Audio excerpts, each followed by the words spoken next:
कहानी की शुरुआत एक यंग लड़की जॉय से होती है। उसके माता पिता दूसरे कमरे में लड़ रहे होते हैं और वह जमीन पर चलने के बजाय अलमारी और शेफ के सहारे किचन की खिड़की तक पहुंच जाती है और वहां बैठ जाती है। फिर हम देखते हैं कि वह खिड़की पर काफी देर तक बैठी रहती है। अब 20 साल बाद सीन बदलता है और अब भी जॉय बड़ी हो चुकी है। वह एक कंपनी में क्लीनर की नौकरी करती है। आज वह अपनी जॉब के लिए लेट हो गई है, लेकिन जल्दी से वहां पर पहुंचती है। उसका छोटा भाई माइकल भी उसके साथ होता है और इनके माता पिता की मौत हो चुकी है और जॉय जहाँ भी काम करने जाती है वह माइकल को अपने साथ ले जाती है क्योंकि वह थोड़ा अलग है और उसे खास देखभाल की जरूरत होती है। जॉय पहले स्पेशल फोर्सेस में थी, लेकिन माता पिता की मौत के बाद माइकल की जिम्मेदारी उस पर आ गई, जिससे उसे फोर्सेस छोड़कर क्लीनर की नौकरी करनी पड़ी। अब वह ऊंची ऊंची बिल्डिंग्स की खिड़कियां साफ करती है जो 300 से 400 मीटर ऊंची होती है। आज वह जिस बिल्डिंग में काम करने आई है वह इस इलाके की सबसे ऊंची इमारतों में से एक है। वह माइकल को रिसेप्शन पर बैठाकर टॉप फ्लोर पर जाती है जहाँ बिल्डिंग का ऑपरेटिंग रूम होता है। वहाँ उसे पता चलता है कि वर्कर्स अपने काम को अच्छे से नहीं करते, जिससे उसे अपनी सुरक्षा खुद करनी होती है। वह एक लिफ्ट नुमा डेक के जरिए बिल्डिंग के बाहर खिड़कियां साफ करने लगती है। फिर थोड़ी देर बाद उसका एक कोवर्कर भी आ जाता है। यह डेक एक ट्रॉली की तरह होता है जो ऊंची बिल्डिंग्स की बाहरी सफाई के लिए इस्तेमाल किया जाता है। अब कहानी में पहला ट्विस्ट आता है। इस बिल्डिंग में आज एक बड़ी प्राइवेट एनर्जी कंपनी का एनुअल इवेंट हो रहा है। यह कंपनी लंदन में कई सोर्सों से एनर्जी जनरेट करती है। इधर जॉय अभी भी बिल्डिंग के बाहर लटकी हुई है जब उसका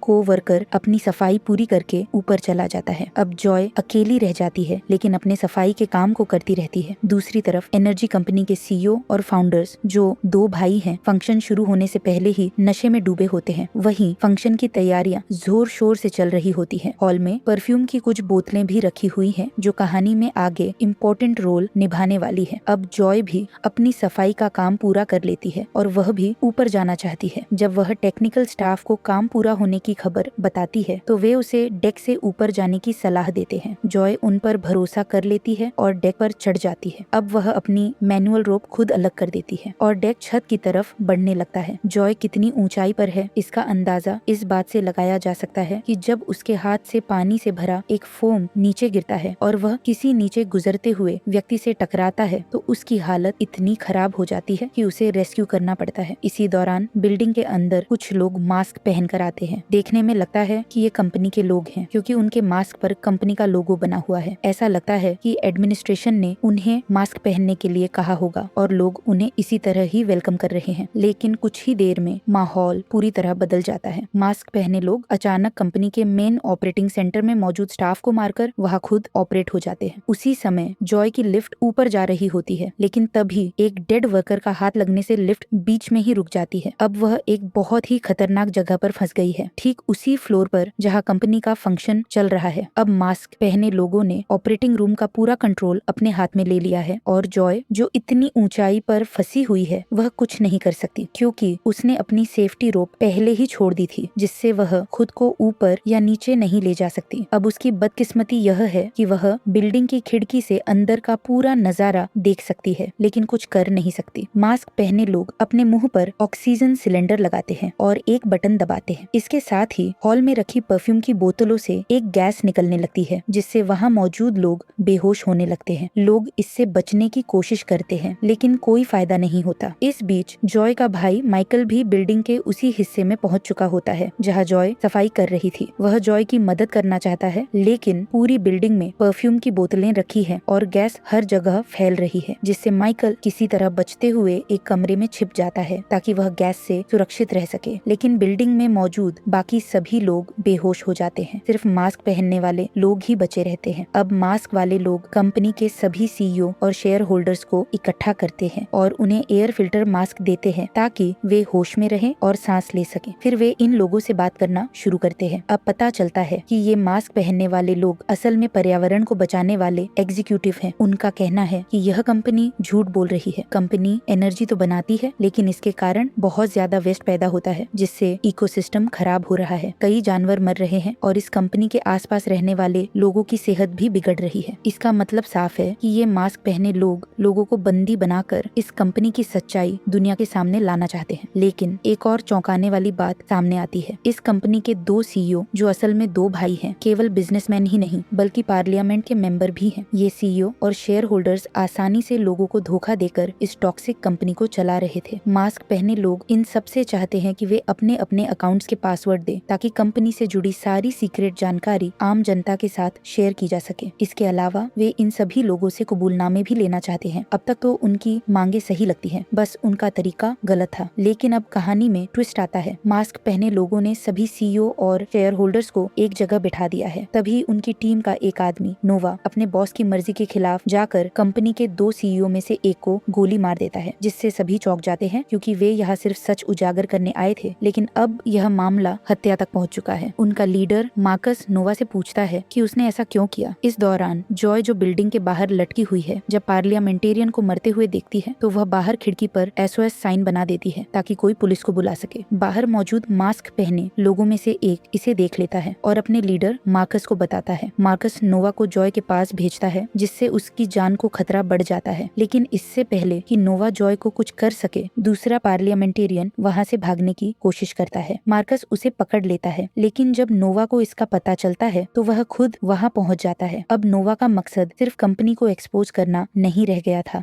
बल्कि वह कंपनी के लोगों से ही नफरत करने लगा था। अब एक और बड़ा ट्विस्ट सामने आता है, क्योंकि नोवा मार्कस को गोली मार देता है। मरने से पहले मार्कस उससे पूछता है कि उसने ऐसा क्यों किया। नोवा बताता है कि वह एंटी ह्यूमन है, वह इंसानियत से ही नफरत करता है। उसके लिए यह सिर्फ कंपनी को खत्म करने का मिशन नहीं था, बल्कि वह चाहता है कि इंसानों की जनसंख्या ही कम कर दी जाए। अब तक मास्क पहने लोगों में से कुछ मार्कस के सपोर्टर थे, लेकिन जब उन्होंने देखा कि नोवा ने अपने ही लीडर को मार दिया तो उनमें से कुछ उसकी एंटी ह्यूमन सोच को फॉलो करने लगते हैं और बाकी बचे लोगों को भी मार देते हैं। अब नोवा जॉय की तरफ बढ़ता है। जॉय अब भी बिल्डिंग के बाहर खिड़की पर लटकी हुई है। अंदर उसका भाई माइकल छुपा हुआ है। नोवा खिड़की के अंदर खड़ा है और जॉय बाहर है। जॉय के पास अब एक मौका बचता है, जिससे वह मार्कस की लाश की जेब से एक गन निकाल लेती है और नोवा की तरफ तान देती है। नोवा शांत रहता है और उसे बताता है कि उसने जॉय की पूरी मिलिट्री हिस्ट्री चेक की है। वह जानता है कि जॉय बेगुनाह लोगों को नुकसान नहीं पहुंचाएगी। फिर वह उसे ब्लैकमेल करने लगता है कि अगर जॉय ने उसे गोली मारी तो पूरी बिल्डिंग उड़ा दी जाएगी, क्योंकि उसने सभी बेहोश पड़े लोगों के शरीर पर बम फिट कर दिए हैं। फिर वह एक बेहोश महिला के सिर पर गन रखता है और माइकल को भी मारने की धमकी देता है। उसके पास कोई चारा नहीं बचता, इसीलिए नोवा उसे अपनी गन नीचे की ओर करने को कहता है और बाहर सड़क पर गुजर रहे लोगों पर 7 राउंड फायर करने के लिए मजबूर करता है। अब पुलिस मौके पर पहुंच चुकी है। जॉय का बनाया हुआ SOS साइन देखकर वे पहले से वहां आ रहे थे, लेकिन जब उन्होंने देखा कि जॉय ने फायरिंग की है तो अब वे उसे आतंकी समझने लगे। पुलिस स्नाइपर उसे निशाने पर ले लेता है, लेकिन सीनियर पुलिस ऑफिसर जॉय को पहचान लेती है। वह जानती है कि जॉय एक एक्स मिलिट्री ऑफिसर है, इसीलिए वह आदेश देती है कि जॉय को अभी मत मारो। लेकिन बाकी पुलिस अधिकारी इस पर सहमत नहीं है और जॉय को शूट करने के लिए दबाव बनाने लगते हैं। इस बीच जॉय मार्कस की लाश से उसका फोन निकालती है और पुलिस हेल्पलाइन पर कॉल करती है। उसकी कॉल सीधे सीनियर पुलिस ऑफिसर को ट्रांसफर कर दी जाती है। जॉय पुलिस को पूरी सिचुएशन समझाती है कि बिल्डिंग के अंदर क्या चल रहा है। इस बीच किडनैप हुए लोगों के कन्फेशन रिकॉर्ड किए जा रहे हैं और ये रिकॉर्डिंग्स न्यूज चैनल पर भी दिखाई जा रही हैं। लेकिन जैसे ही पुलिस को नोवा के बारे में सारी जानकारी मिलती है, वे भी उसकी डिटेल्स न्यूज पर चला देते हैं। ऑपरेटिंग रूम में बैठी जी, जो नोवा के मकसद से अनजान थी, जब ये न्यूज देखती है तो उसे समझ आता है कि नोवा असल में क्या करने वाला है। अब सुपरिंटेंडेंट नोवा से बात करने की कोशिश करती है। कॉल ट्रांसफर होते ही नोवा धमकी देता है कि अगर उसे कुछ हुआ तो उसकी कलाई पर बंधा बैंड ऑटोमेटिक ट्रिगर हो जाएगा और बम से बंधे लोगों की जान चली जाएगी। उधर पुलिस सीक्रेट तरीके से बिल्डिंग में घुसने की कोशिश करती है, लेकिन नोवा कैमरे के जरिए उन्हें देख लेता है और जिस वैन में पुलिस आई थी उसमें लगे बम को ब्लास्ट कर देता है। अब न्यूज चैनलों पर ये रिपोर्ट आने लगती है कि आतंकवादियों ने कोई डिमांड ही नहीं रखी। अब नोवा जॉय को बातों में उलझाकर बिल्डिंग में एक और धमाका करने के लिए एक्सप्लोसिव नीचे भेजता है, लेकिन पुलिस ऑफिसर समय रहते जॉय को वार्न कर देती है, जिससे जॉय फौरन डेक को छोड़कर खिड़की के सहारे साइड में खिसक जाती है। फिर जैसे ही बम ब्लास्ट होता है, डेक गिर जाता है और सभी को लगता है कि जॉय मर गई है, लेकिन असल में जॉय खिड़की से लटक रही होती है। उसका भाई माइकल और एक पुलिस ऑफिसर उसे अंदर खींच लेते हैं, लेकिन अब नोवा को भी पता चल जाता है कि जॉय बिल्डिंग के अंदर आ चुकी है। अब नोवा को यहाँ से निकलने की जरूरत पड़ती है। उसने सभी किडनैप लोगों के कन्फेशन रिकॉर्ड करवा लिए हैं, लेकिन बिना किसी दिक्कत के बिल्डिंग से बाहर निकलने के लिए उसे नेगोशिएशन की जरूरत होगी। लेकिन वह नेगोशिएशन करने के बजाय अपनी टीम को जॉय को खत्म करने के लिए भेज देता है, यानी उसके पास यहाँ से निकलने का कोई सीक्रेट प्लान है और वह जितने भी लोग बच गए हैं उन्हें मारकर ही यहाँ से भागना चाहता है। अब जॉय भागकर एक कोने में छिप जाती है। जैसे ही नोवा की टीम उसे मारने के लिए आती है, जॉय उन पर भारी पड़ती है। वह एक एक्स मिलिट्री मिलिट्री विमेन है, तेज और फुर्तीली। फिर वह नोवा की टीम के कई लोगों को मार देती है। इस बीच नोवा एक वीडियो रिकॉर्ड करता है जिसमें वह अपने असली इरादे बताता है, जिसमें वह इंसानों को ही धरती के लिए सबसे बड़ा खतरा मानता है। इसके बाद उसकी वीडियो जी को भेजी जाती है जो ऑपरेटिंग रूम में बैठी है। जैसे ही वह वीडियो देखती है उसे समझ आता है कि नोवा पूरी तरह साइको है और अब बिल्डिंग में मौजूद हर कोई मरने वाला है, सिर्फ नोवा को छोड़कर, जिससे जी भागने की कोशिश करती है लेकिन उसे मार दिया जाता है। फिर जॉय ऑपरेटिंग रूम में पहुंचती है और वह वहां पर मौजूद आखिरी शूटर को मार देती है। अब जॉय और माइकल मिलकर बिल्डिंग के सिस्टम से सारे डेटा और सबूत एक चिप में सेव करते हैं। फिर जॉय जानबूझकर नोवा को खुद को पकड़ने के लिए उकसाती है। इससे पहले कि वह बिल्डिंग से बाहर जाकर बम को ट्रिगर कर सके, जॉय चाहती है कि वह पहले उसे पकड़ने आए। इस दौरान जॉय पुलिस ऑफिसर को बताती है कि वह एक्स मिलिट्री है और उसका फर्ज है कि वह किडनैप हुए लोगों को बचाएगी। फिर वह अपने भाई माइकल को लिफ्ट से बाहर भेज देती है ताकि वह बिल्डिंग से सुरक्षित निकल सके। अब आखिरी लड़ाई शुरू होने वाली होती है। नोवा जॉय को मारने के लिए बिल्डिंग में उसे ट्रैक करता हुआ आ जाता है, लेकिन जॉय चुपके से उसके साथियों को खत्म कर देती है। मगर वह नोवा को नहीं मार सकती क्योंकि वह जानती है कि उसकी कलाई पर बंधा बैंड उसके मरते ही बम्स को ट्रिगर कर देगा, जिससे वह नोवा से वह बैंड छीनने के लिए उससे जानबूझकर लड़ाई करने लगती है। जॉय और नोवा के बीच काफी देर तक जबरदस्त लड़ाई होती है। लड़ाई के दौरान नोवा एक खिड़की से टकराता है जिससे कांच टूट जाता है और वह नीचे लटक जाता है। नोवा जॉय को आखिरी बार याद दिलाता है कि उसकी कलाई पर बंधा बैंड क्या कर सकता है। अगर उसे कुछ हुआ तो बम्स ट्रिगर हो जाएंगे, लेकिन तभी जॉय उसे अपना हाथ दिखाती है और नोवा को एहसास होता है कि उसका बैंड अब जॉय के हाथ में है, जिससे जॉय बिना किसी झिझक के उसे नीचे फेंक देती है। इसके बाद जॉय पुलिस को बिल्डिंग टेक ओवर करने का सिग्नल देती है। अब तक ज्यादातर आतंकवादी मारे जा चुके होते हैं और नोवा भी मर चुका होता है। क्योंकि बम्स का कंट्रोलिंग बैंड अब जॉय के पास है, इसलिए खतरा टल चुका है। फिर पुलिस बिल्डिंग में घुसकर बाकी आतंकवादियों को खत्म कर देती है और यहीं पर सीन कट हो जाता है। इसके बाद जॉय नीचे आती है जहाँ पुलिस ऑफिसर उसकी बहादुरी की तारीफ करती है। सभी न्यूज चैनलों पर उसका नाम और बहादुरी की चर्चा हो रही होती है, लेकिन जॉय को इस वक्त सिर्फ अपने भाई माइकल की फिक्र होती है। वह उसे ढूंढती है लेकिन वह कहीं नहीं मिलता। फिर अचानक वह रिसेप्शन एरिया में एक सोफे पर बैठा दिखाई देता है। उसके पास ही वह चिप होती है जिसमें सारा डेटा सेव किया गया था और इसी के साथ यह कहानी खत्म हो जाती है।